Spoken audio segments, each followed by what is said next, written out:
Hey everybody, this is Rydo and we are back with another recording of Lego Batman and the video game. I almost said Lego Batman and Robin. I guess I could come out with a different series. Let's start the game. Continue the story here. They could make a separate series, Lego Batman and Robin, and then have one that's Lego Batman that's a little bit darker without Batman.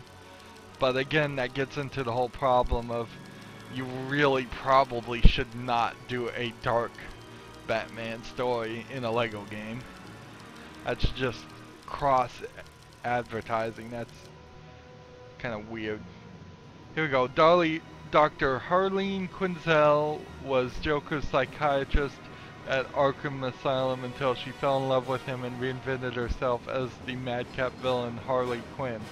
She is an accomplished acrobat who will do anything to demonstrate her adoration for the clown prince of crime. She's the character that was introduced in the cartoon, one of the early Batman cartoons. I think Batman the Animated Series was what it was called. And then they added her to the DC comic book universe.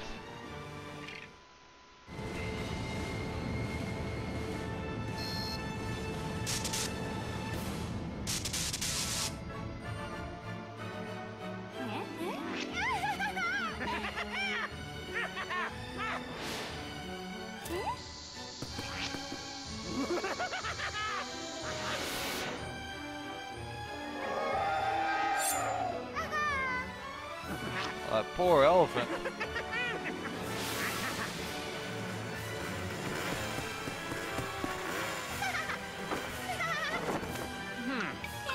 There's some really good production work on this video. I mean, that was probably in the trailer. So a little fun at the big top. Here we go. This is like our 6th introduction to a lighting lantern street light, and I believe 4th or 5th of which that are not destroyable, breakable. There's another one over there on the left. So there's a whole section there that I suspect we just won't be able to reach. That's free play mode only. Have to come over here to get out of the water. Let's see. As we swim out here, we're on the docks.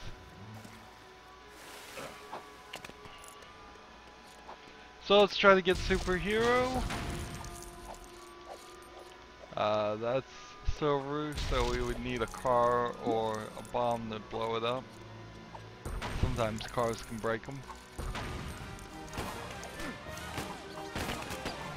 I don't know who would work for the Joker. You'd have to be a pretty crazy henchman to work for a pretty crazy guy like the Joker.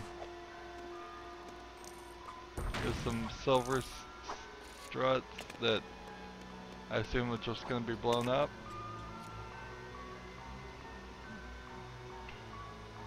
Ride the rocket, get that stuff. Now that gag has already been done once, where you ride a mechanical machine in the zoo, and it wasn't too long ago.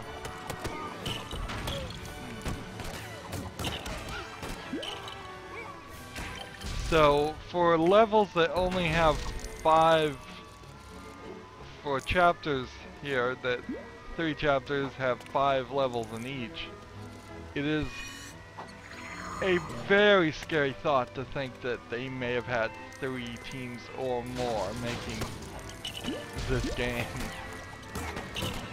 Just straight up.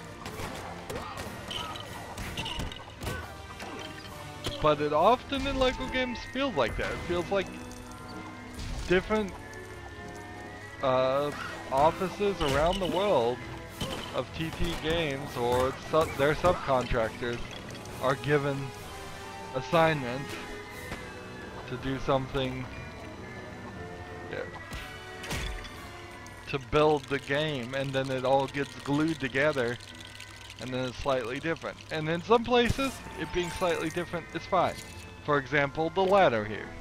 It would be great if the ladder design was slightly different. But that was probably designed from the higher up office and just directly said all ladders must be this way because otherwise we won't be able to program them to climb. The climb animation won't look right or something. We're hearing some weird sounds.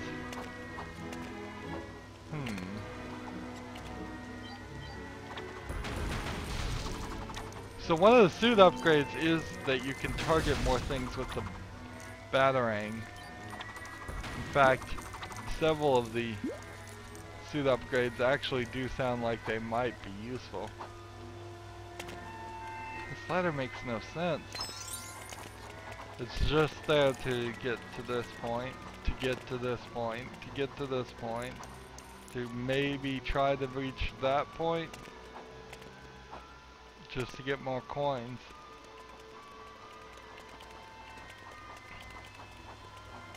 And the sounds playing right now are almost creepy. It's like a dying merry-go-round.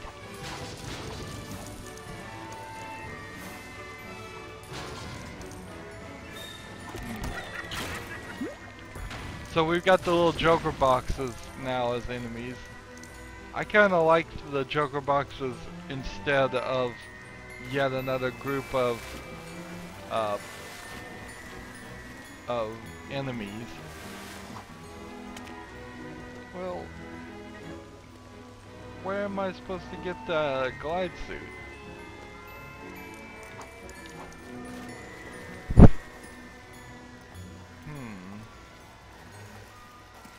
I mean, we're supposed to go over here, right? So why am I supposed to get the glide suit? What have I missed? Oh, I've missed the fact that I am wearing the detonator suit right now. And there's all these silver stuff to blow up.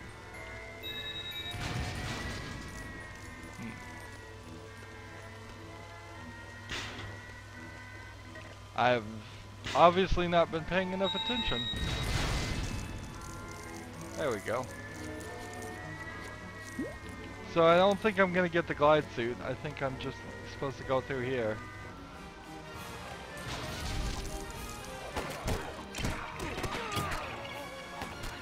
Blow some stuff up and punch some stuff. And like most Lego games, I just let my companion, Rob in this case, take most of the bullets. Here's another one we can ride. I mean, seriously, did we need this all? I bet there was an achievement for riding all of those when I played this on Xbox.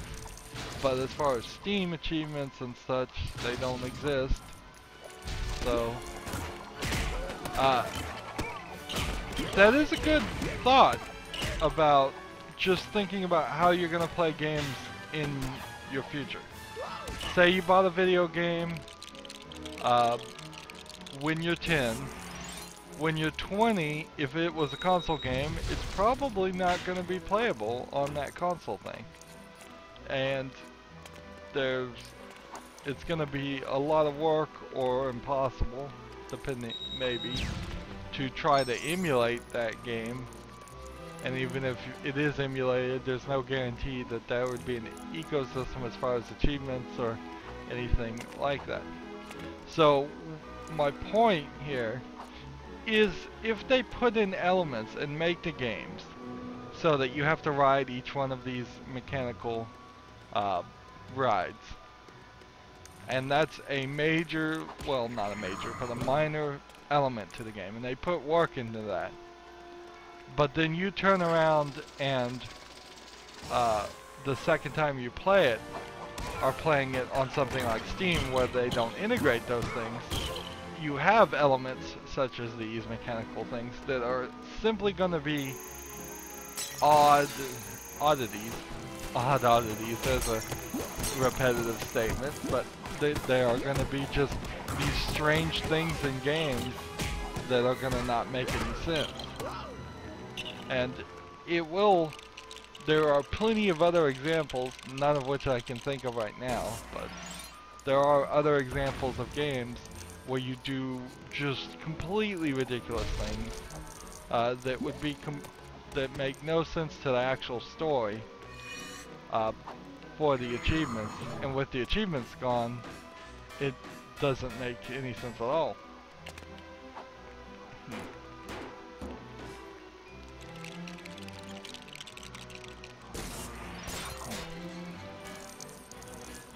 Of course, it can sometimes go the opposite direction.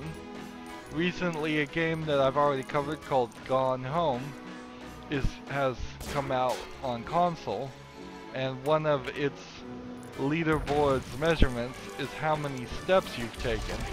Just in the game, how many times you've pressed forward and walked. So, that wasn't in the Steam version for sure. Or if it was hidden in such a fashion I didn't see it. So why did I need to build that rope? Just in case Batman couldn't get across? He could always get across. Interesting.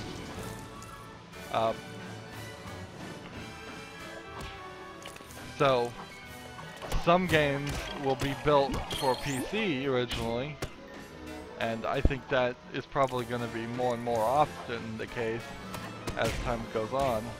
And then they're going to turn around and add silly elements or add leaderboards to standard actions, trying to make some kind of achievements out of them.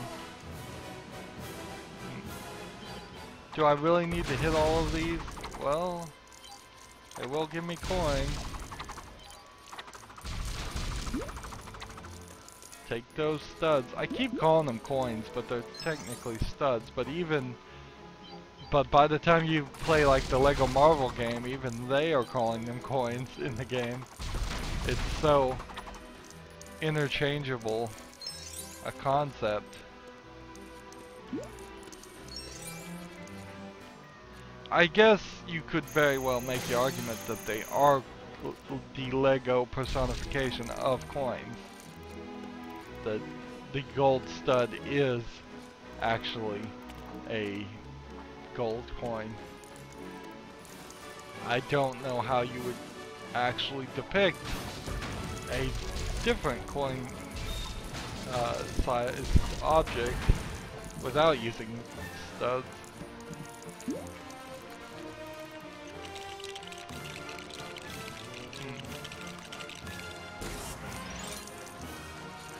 Well, they have some stud caps that I would probably choose those to be coins over the studs themselves. The difference being that stud caps would be smooth on top and not able to be connected to another stud.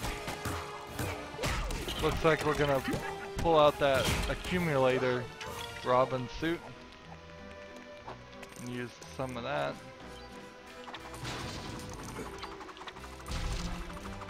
We're gonna bring down the house here.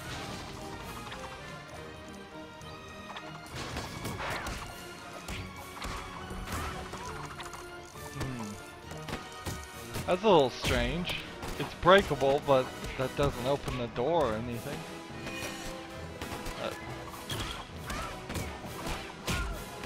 You need Robin over here. Give me all those pieces. Now his suction ability seems to be not very limited. There seems to be a distance on it, but not a huge one. Yeah, stand on this, stand on this. Get all those studs. Still going for superhero.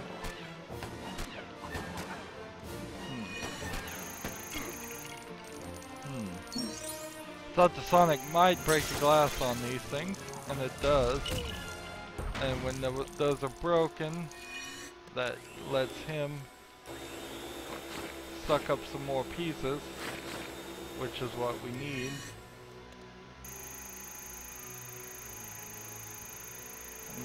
doesn't break the glass on that.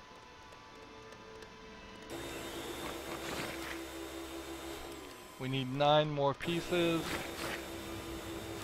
4 more pieces.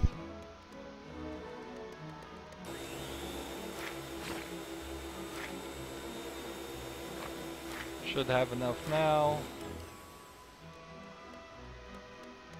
I have 27. Seems like there probably is another 25 sitting around here. 25 is a pretty high number for a kid's game. And it just builds this ladder.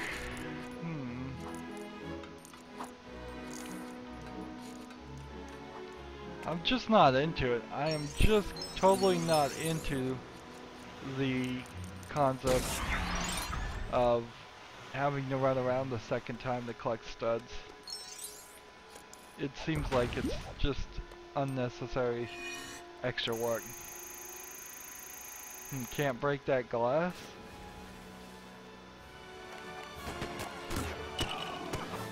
So we're in section 3. What are we doing? We're trying to save Commissioner Gordon, I suppose. But we certainly seem to just be running from point A to point B.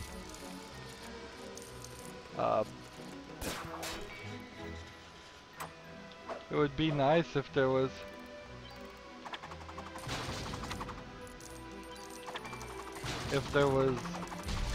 something guiding us a little bit more. One might say just a reason.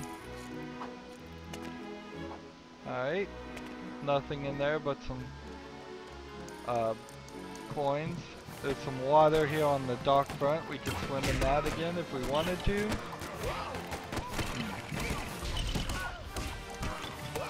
But I doubt there's anything there. And if there is anything there, we will get it in free play mode a lot easier. As soon as we start playing free play mode and unlocking more characters, I think we're gonna quickly find that there's characters that can fly, there's characters that can jump further, characters that can swim better. I think we'll very possibly have access to every single suit. Obviously we need a strength character, and there is no strength suit for Batman, so can't get in that section. That looks like where they filmed the footage, and over here is just a bunch of toxic goo, so we can't do anything there. We got superhero? Well, almost to 80,000. And we walked right into a cutscene.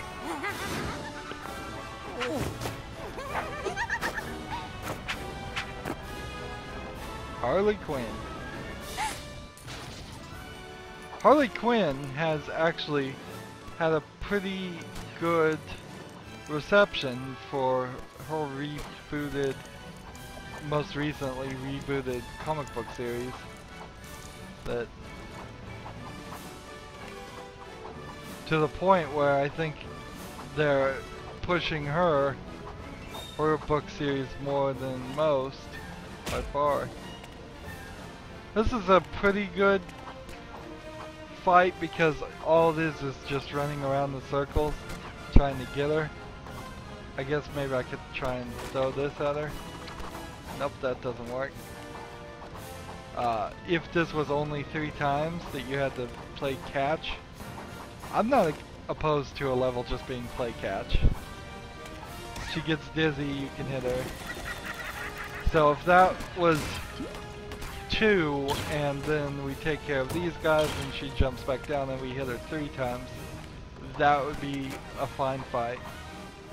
But they make it a little bit longer.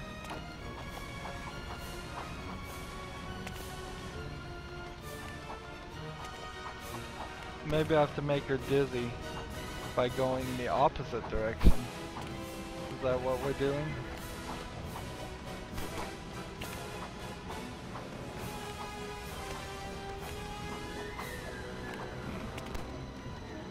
Or are we just supposed to make her go in circles. Maybe that's the trick. Yeah, you just have to make her do one complete circle. Took me longer than it probably should have to figure that out, but it might have been helpful if you couldn't jump over the circles here and change direction.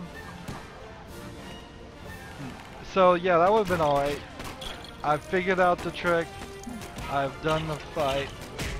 This should be... Well, it would have been fine if the fight ended here. Although this is going pretty quick, even being a little longer than what a Nintendo 3 hit would be. So doing this a third time is repetitive. Either you figured out the trick by now or you haven't. And if you haven't figured out the trick, how you hit her at all was just dumb luck. Maybe her pattern has changed. Nope, you still just need to chase her a full circle. And then she'll get dizzy and then hit her. So when they described her, they said she was acrobatic. Of course that's for the video game, and it comes off very strange when it feels like they're explaining the comic book character and then they're giving all the enemies these special abilities, like they have super strength or they're acrobatic. Because I think mostly Harley Quinn doesn't have any superpowers. I think most of the Batman villains, well, I'd say maybe half, don't have superpowers. She's running after Robin with a big hammer.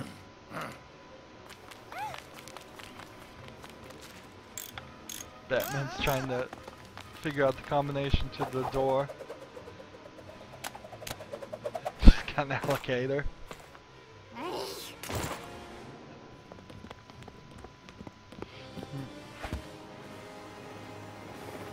I really love in the Lego sentimentality here where the villains are minor annoyances at most and Batman can just take them out easily if he wants to. I think that's the cute kitty way to do a Batman story for Lego.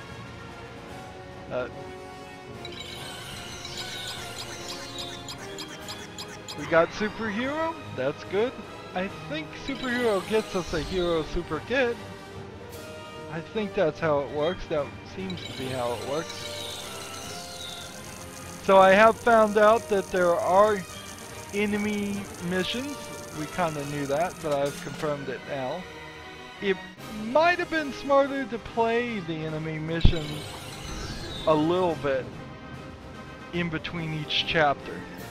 We're in the third chapter, about to finish the all of the hero missions. It might have been a better play to switch over to the enemies, and that's certainly what the game was indicating we should do, is switch over to the enemies and play as the bad guys for a while.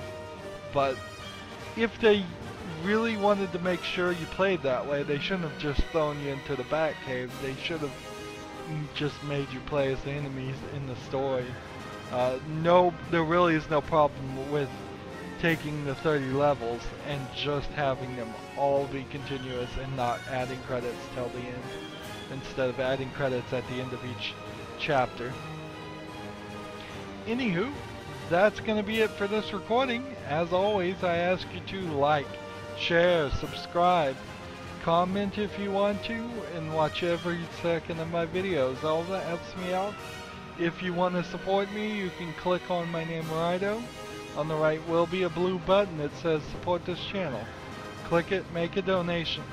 And if you want to friend or follow me on basically any social media sites, there's a whole bunch of links down below. Thank you for watching. Have a good evening.